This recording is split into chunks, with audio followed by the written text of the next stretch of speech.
Hola, muy buenas noches. Voy a realizar la presentación de la segunda parte del parcial, la parte práctica. Voy a iniciar explicando el código de los algoritmos de ordenamiento.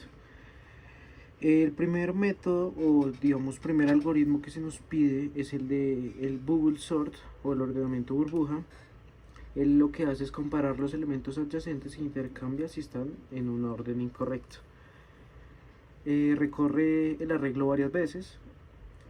Es simple pero lento, entonces tiene una complejidad de n cuadrado. El método de selección encuentra el mínimo en cada pasada por el algoritmo y coloca en la primera posición libre el menor número y así sucesivamente. Entonces digamos que lo que hace es dividir el arreglo. Entonces una parte ordenada y desordenada, selecciona el más pequeño en la parte desordenada y lo pone al frente. Este posee una complejidad de n cuadrado en el peor de los casos. El insertion sort construye un arreglo ordenado insertando elementos uno a uno. Entonces empieza el primer elemento como ordenado, toma el siguiente y lo inserta como en su posición correcta. Para listas pequeñas es muy bueno, pero en el peor de los casos puede tener una complejidad de n cuadrado. El método shell sort es una generalización del insertion sort que permite comparar los elementos lejanos. Entonces trabaja usando un salto gap. Inicialmente es para comparar e intercambiar, entonces va reduciendo el gap hasta llegar a 1. La complejidad que puede llegar a tener este algoritmo es entre n logaritmo cuadrado de n y n cuadrado. Depende de la secuencia que puedan tener los gaps en el arreglo. El merge sort es el ordenamiento por mezcla, sigue la idea del divide y vencerás. Entonces divide el arreglo en mitades, lo ordena cada mitad y luego los mezcla. Digamos que divide el arreglo recursivamente hasta tener subarreglos de un elemento. Luego se mezclan en orden. Tiene siempre una complejidad en el logaritmo de n, siendo muy eficiente.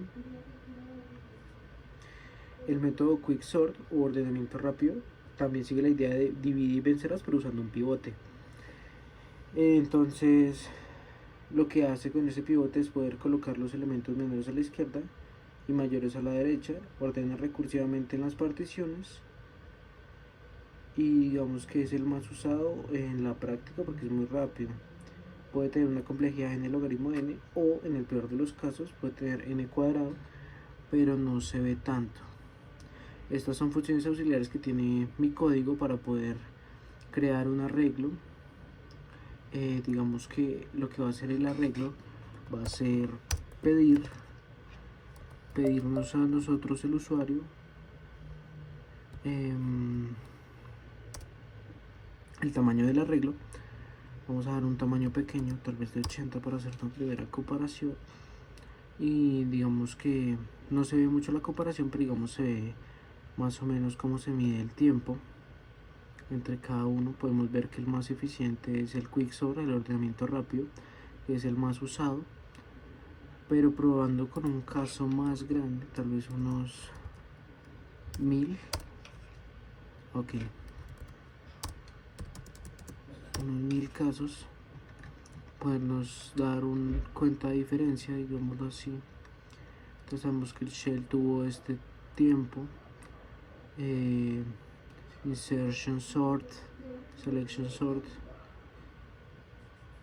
aún vemos que quicksort es el que menos tiempo tarda en ordenar todo el arreglo de 1000 objetos. El burbuja demora demasiado y esto puede llegar a tener una complejidad de n cuadrada. Eso es todo en la presentación, muchas gracias.